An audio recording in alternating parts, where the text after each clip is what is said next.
What up? What up? What up, y'all? It's your man D Real, the Black Panther walking the urban jungle of vibrating Adidas, bringing you a Be Real with D Real. I'm D Real. How you doing? And here we are on a lovely Saturday afternoon on February 20th, 2021.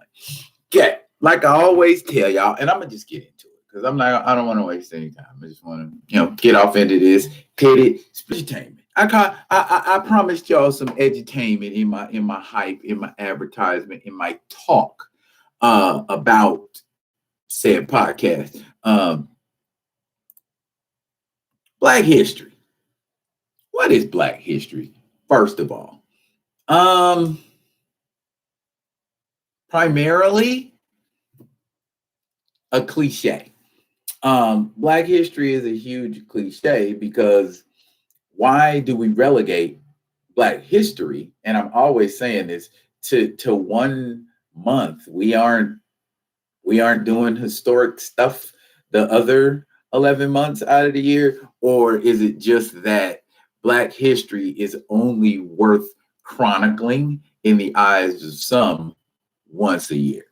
Okay. Before I get any deeper, let me do all of my particulars. I'm here live streaming on YouTube on the Be Real with D Real page. That is one way you can indeed reach out and connect with a brother if you feel like you need to reach out and connect with a brother. Another way to reach out and connect with me is through Blog Talk Radio. And that number for guest call in is 646-668-2268. Again, that's 646-668-2268. Unfortunately, this week I ain't gonna be, rocking with y'all on the video tip, at least not in that way. But I want to reach out to y'all about a couple of things and a couple of people when we talk about Black history. Again, I gotta iterate. I gotta continue to iterate, man. Black history ain't, and I promise I ain't gonna be on here, talking y'all to death forever, because I know it certainly feels that way. But not my goal. Just like I said, edutainment. The first things that automatically come out of people's mouth: Martin Luther King, Frederick Douglass, Harriet Tubman, Malcolm X. If you're a little more savvy, you might be on some W.E.B. Du Bois and Marcus Garvey, maybe.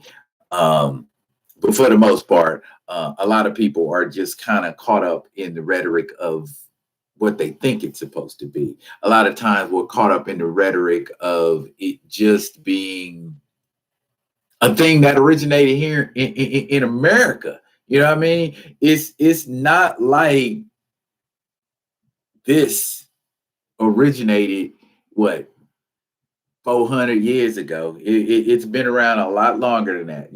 This dark skin, these ebony Afrocentric Kemetic features have been around for thousands of years. And in those thousands of years, there has to have been more history chronicled than what we're either willing to display or what there actually is. That being said, what I want to impose on you is that history is made every day, not just 500 years ago. I mean,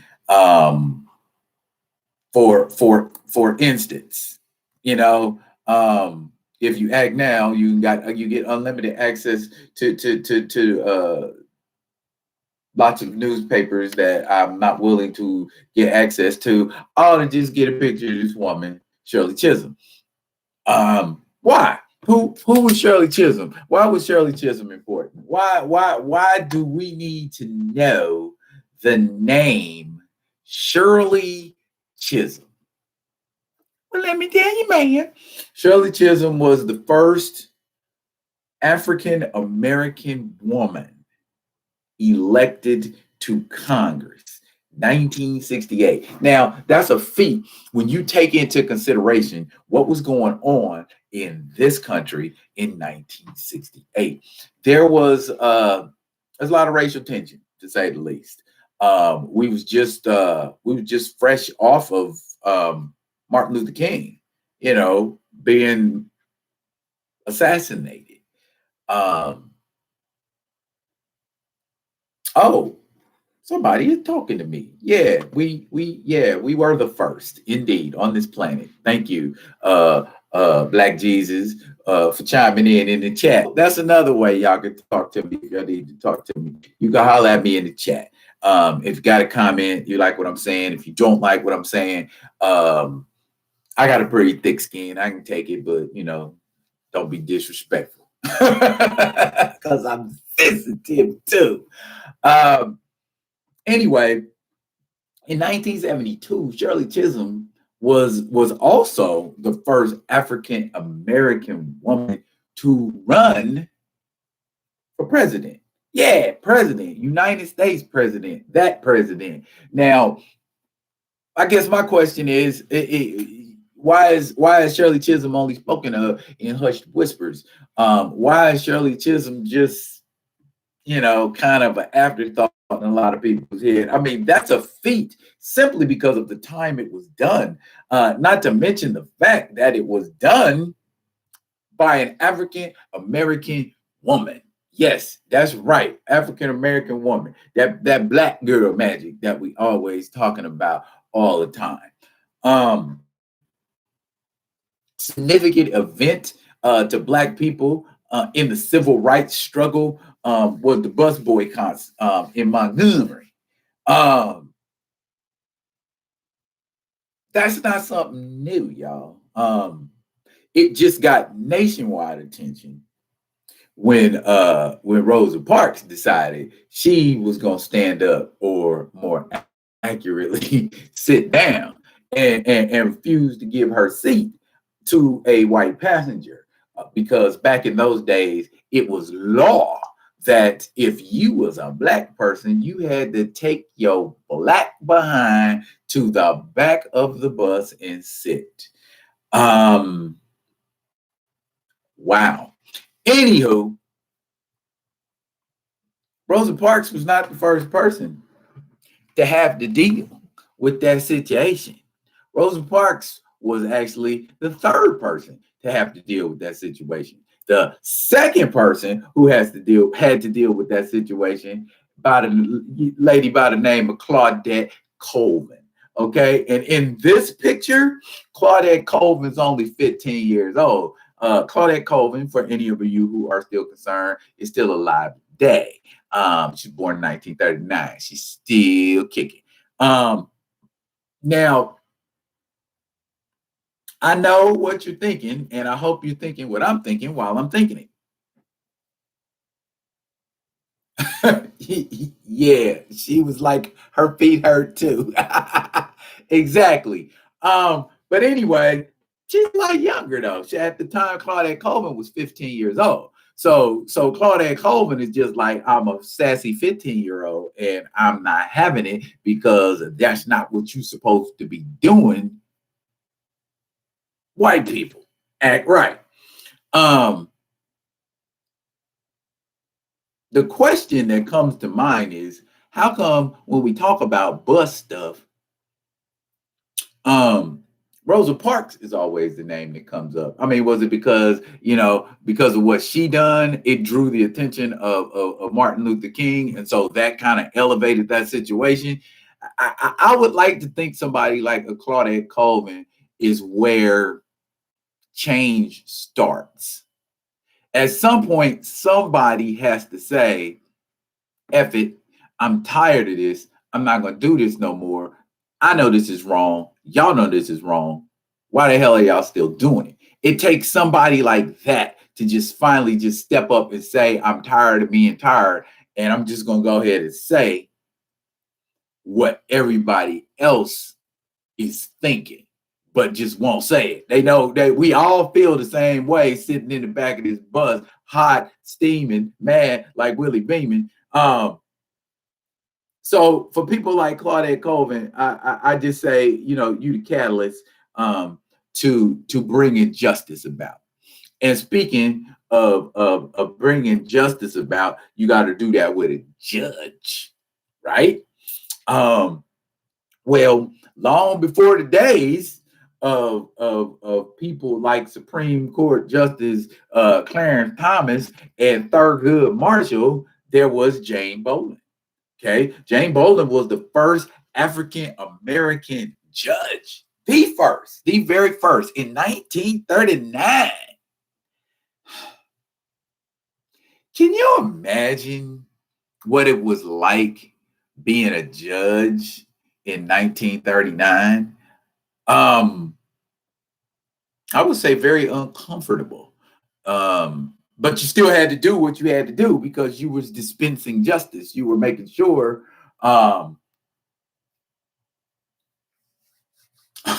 Okay, Rosa Rosa Parks was the George Floyd of her time.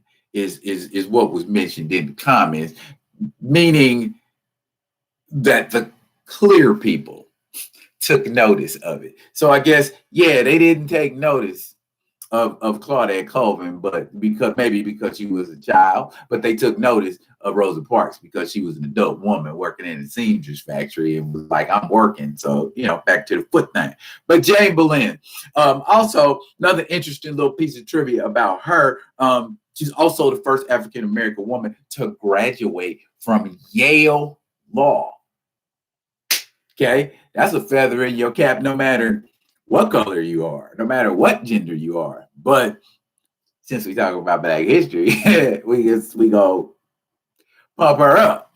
These are achievements. Also, if y'all are listening and paying attention and taking note, it is also a lot of African American women who are, well, three so far. A lot of African American women are being mentioned because Black women did more than make straightening combs and that kind of a thing. They're and makeup, those kind that they gave contributions or were integral in change, change that benefited us or change that benefited all human beings, on a level where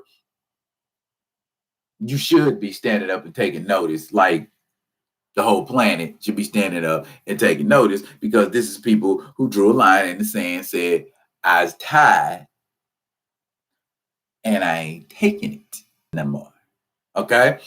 Um, and I don't want to get off into things that folks did to disrespect African Americans, but I might glaze across it a tiny bit. But before I do that, I want to talk about African. If we talk about the whole diaspora of who and what we are, it starts in Africa. But there was a lady recently, 2004 to be exact. Wangari Maathai is her name, and she was the first Black woman, African Black woman, to win the Nobel Peace slap Nobel Peace Prize for her work in Kenya with the environmental change and monitoring environment is integral towards this climate change thing that everybody, well, not everybody, but a lot of people are like, that's not a real thing. Okay, ask some folks in Texas if climate change is real. I'm not laughing because I got friends in Texas that's not happy about that. So to my peeps in Texas, yo, stay strong, y'all. Stay strong.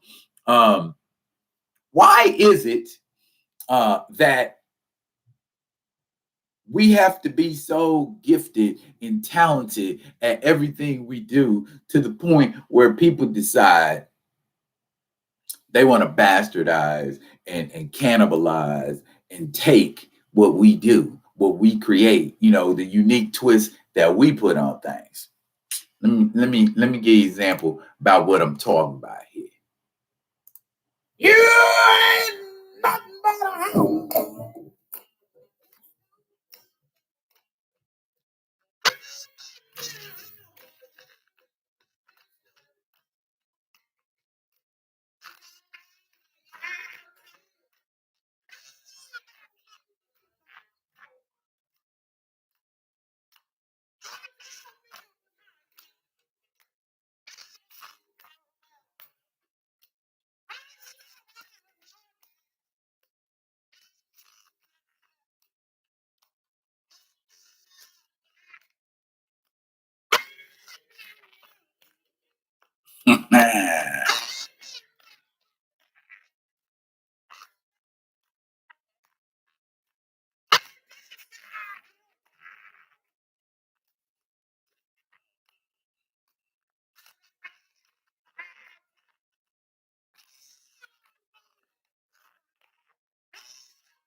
do not own the rights to that music. So anybody trying to monetize off of it is not going to monetize off my video. Because YouTube won't let you. Anyway, that was the work of one Willa Mae Thornton, also known as Big Mama Thornton, because of her vertical and her horizontal. She was a big woman and she was a tall woman, well over 6 feet. She is not most popular, but she is the originator of the song Hound Dog. She sang it. Couple of guys, one guy by the last name of Lieber. I do not remember exactly what the other guy's last name, but they actually wrote that song.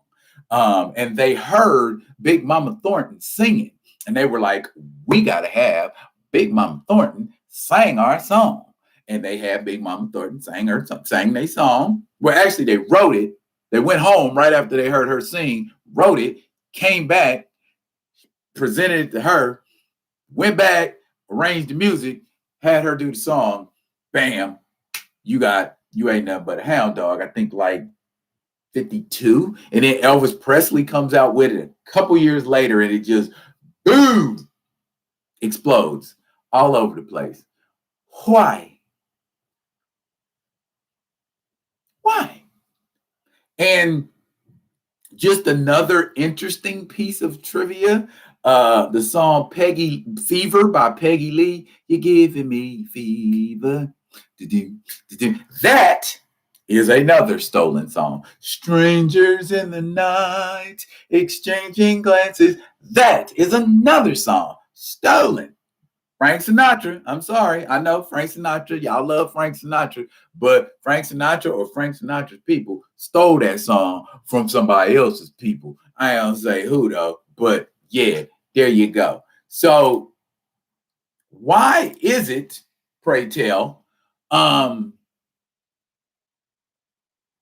that we continue to allow this kind of thing to happen? Because it still happens. It continues to happen to this very day. We get robbed whenever we try to make some kind of progress. And it's about history, right?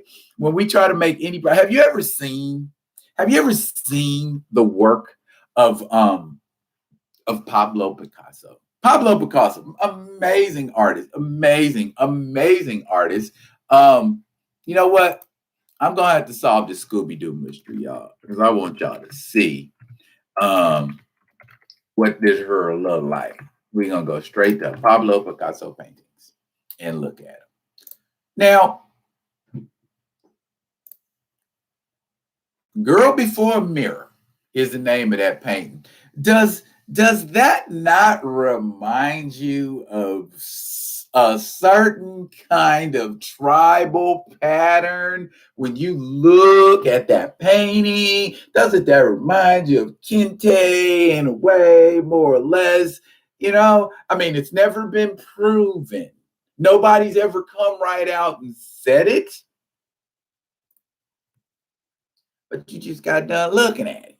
You know what I mean? So is it is or is it ain't? We sit around and we talk about these kinds of things all of the time. Who's the originator of what? And it's a well-known fact that a lot of the things that make our lives easier were thought of and created by African American people. And it almost seems like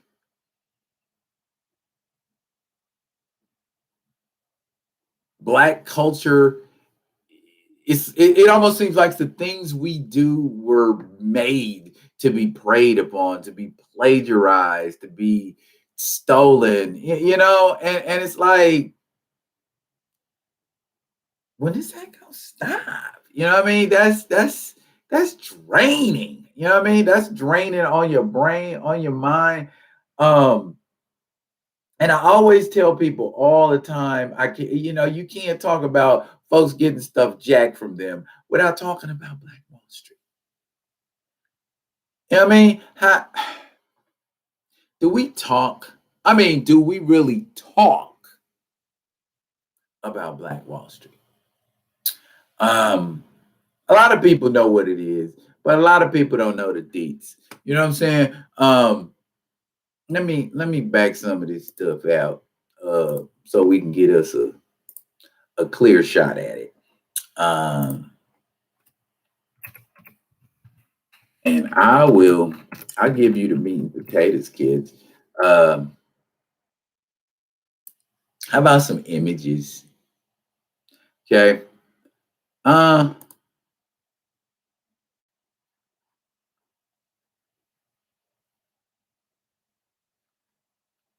Tulsa, Oklahoma. I mean, I could pick any one of these images. I could pick any one of. Okay, there's clear people walking around. They got guns on their shoulders, and all of that kind of stuff. And why? Why? Why? Why? You really want to know why? I'll tell you why. Just what was Black Wall Street to begin with? Black Wall Street was burgeoning black businesses. Black businesses that, I mean, you had no less than 6, 7, 10, 15, 20, 30 well-to-do black people who were literally institutions in and of themselves, meaning they were creating jobs for other people. There were black bank Greenwood, there were black banks, there were black hospitals, there were black schools, there were black markets of all kinds. This is in Tulsa, Oklahoma. All people were trying to do was get away from the brutality and racism of the South and the North for that matter. But I'll keep that under my hat. Um, and because of the growth, African Americans were on a track to rival, if not surpass, their white counterparts. If you want to be separate from us and not be bothered with us, that was the time for you to show it. Because we're making money and building our own thing, we can't be autonomous too and have our own, you know. But it always goes back to what I want to say, but that is a different show, and it sounds a lot like a conspiracy theory. I tell people all the time, nobody has personally stopped me from achieving anything I wanted to achieve. But for years, it took me a while to understand I'm only one person. I'm only one African American man out of millions, and I cannot measure the experience of all Black people based on mine. Does that make sense? There are a lot of times where people say, well, Black people should be able to, and Black people shouldn't, and Black people should. Yeah, but if you collectively get Black people together and ask 50 Black people, can they do this? And I guarantee you about 15 of them will probably say, nah, I can't. And it'll end up being that five who know how, teaching that other 15 how to do it. But we got to give credit to that five for helping that 15. That's what Black Wall Street was. There was a couple of people, the thinkers, that got together and said, we need to do this, not just for us, but for everybody who looks like us, everybody who thinks like we do, everybody who feels the way we do about not having enough. So while all of this that I'm talking about is historic in and of itself, a lot of it from a psychological standpoint, and a lot of it from a unique form of PTSD that only Black people suffer from, is still existing. It still exists to this very day. lynching. It took until recently, I think within the past year or two, to make lynching a federal crime.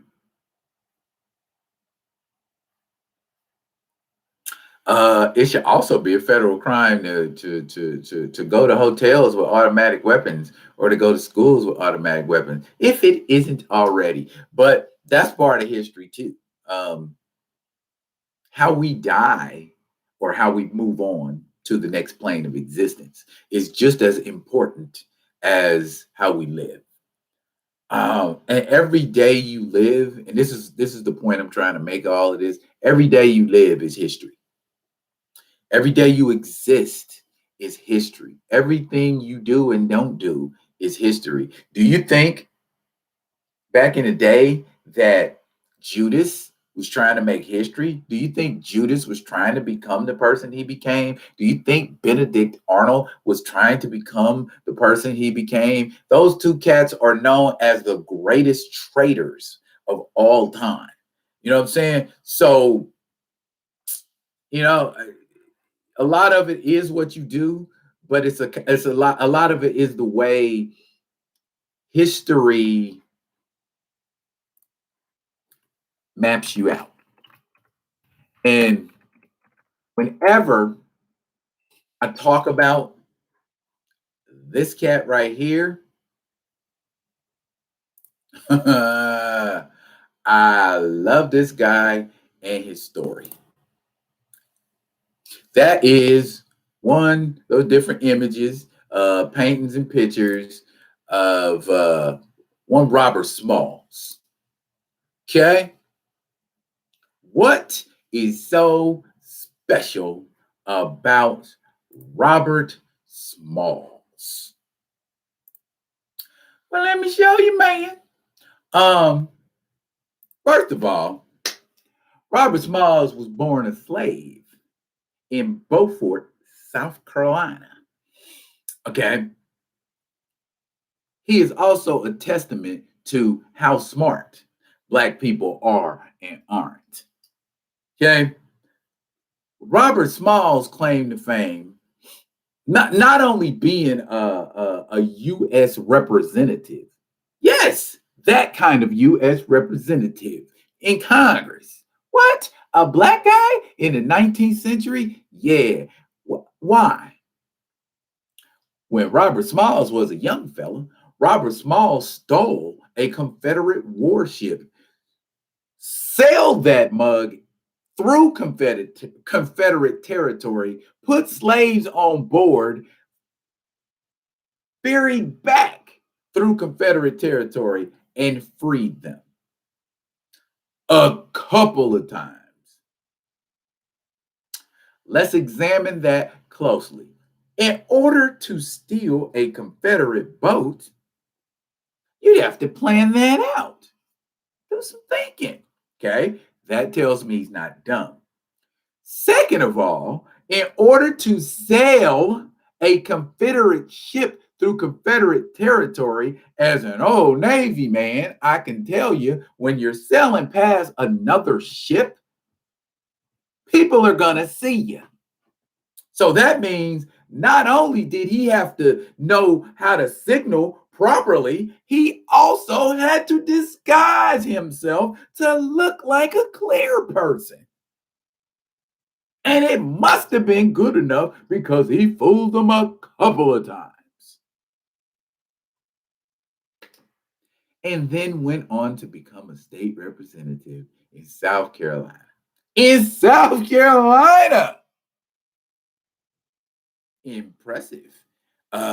If you want to tell your children about a Black man who was all about it and did great things when he was young and old, tell them about Robert Smalls. There's also a book I would recommend too. It's called Live Free. Yeah, it's called Live Free or Die Trying.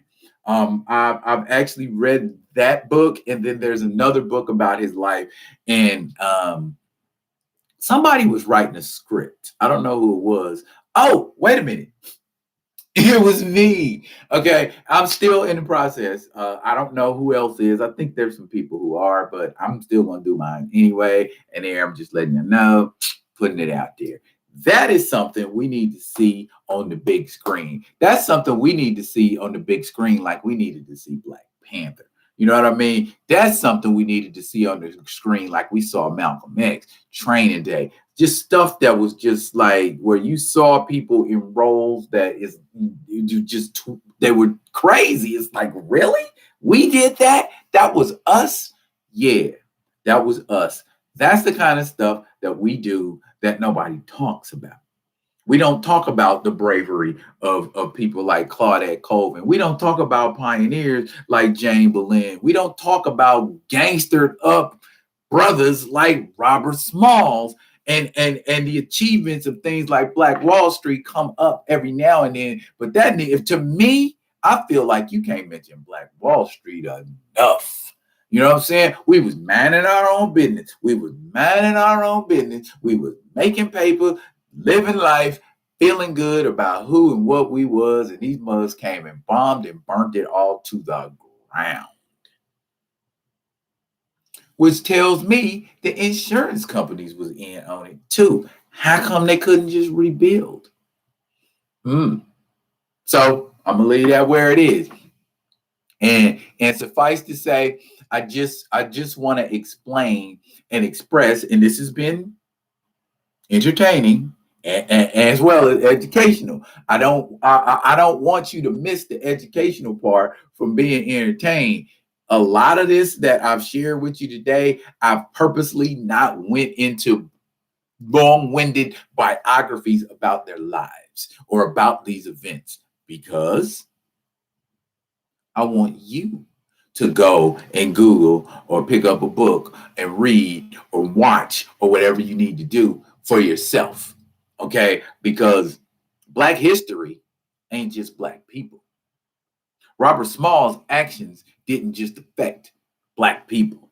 Um, Big Mama Thornton wasn't clearly wasn't just appealing to Black people.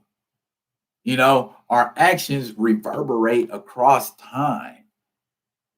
And that's what a lot of people don't understand. What you do right now is history. What is significant about it is how people look at it 10, 20, 30 years from now.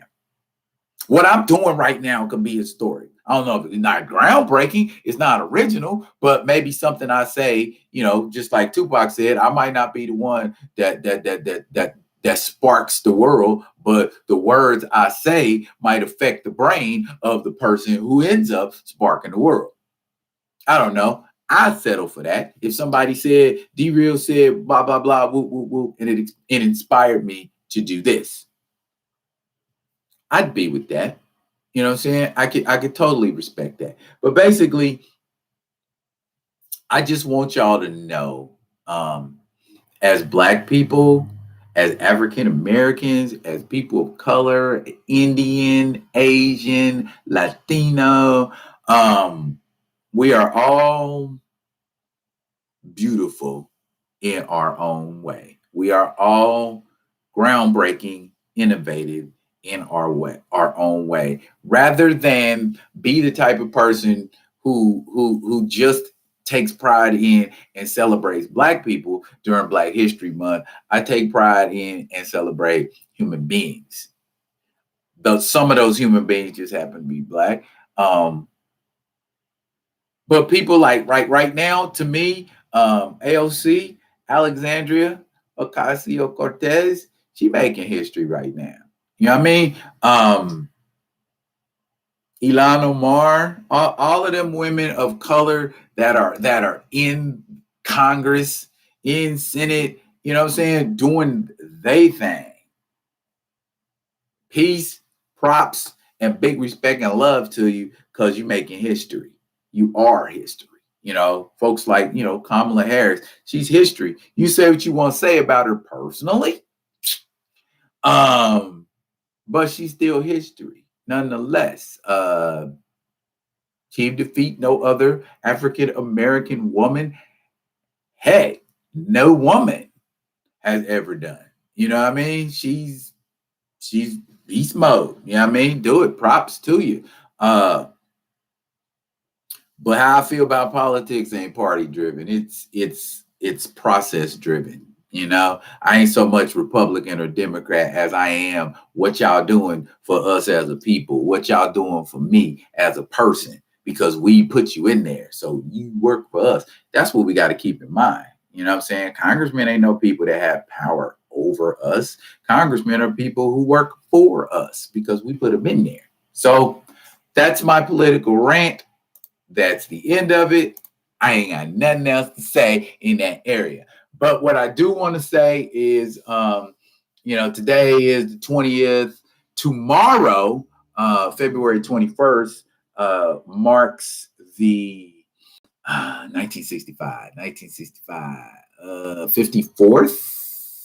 54th year anniversary of the day Brother Malcolm X was assassinated in Audubon Ballroom in New York. Again, we come back to the ones that's been hashed over and over again, but I would be remiss if I did not make mention of that historic day. So there I am mentioning it. It's history. It happened. Brother Malcolm could still be around kicking the day, who knows? But it is what it is. It seems sad that in order to be a black man who leads the masses, you got to die for that shit. That's just, I don't know, it's just crazy to me. But anyway, I'm not going to dwell on what's terrible. I'm going to dwell on what's great about it. Black history didn't start in America. Okay, Black history is planetary. Black people have been doing amazing things since the dawn of time. We've been building and creating and improving things since the BC era and even before then, because everybody's born from a Black woman. Ooh, I hate to say that, but it's the truth. I refuse to lie. And also, big ups, honorary shout out to my homegirl, Jane Elliott. I know what you're thinking right now. Jane Elliott is an old white woman. Yes, that is true. But Jane Elliott has spoken up and said far more for Black people, in the name of Black people, in the name of humanity, than any other white person I could think of. If you don't know who Jane Elliott is, that's one you definitely need to Google. Jane Elliott is a little school teacher in, I think it was Des Moines, Iowa, somewhere in Iowa. And one day she decided to do an experiment in her class with blue-eyed and brown-eyed children to kind of accentuate the discrimination and racism, systematic racism that goes on in the United States of America and in the world in general. And basically, she treated the brown-eyed children the way white people are treated in this country, and she treated blue-eyed children the way Black people are treated in this country. And at the end of that experiment, those blue-eyed children had plenty to say about how they were treated. She went on to do this experiment on a larger scale with adults all over the planet. Okay, she is living, breathing proof that racism, systematic and otherwise, is alive and well in this country, and we need to do something about it. Thank you, Sister Jane Elliott. You have shown yourself to be more than an ally.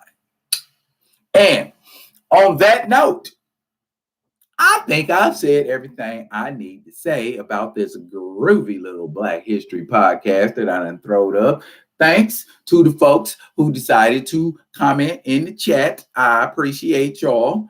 Y'all come back next week and chop it up with a brother. And until then, this has been Be Real with D-Real for Saturday, February 20th, 2021. I'll be back next week. And until then, y'all be good and be good to to each other.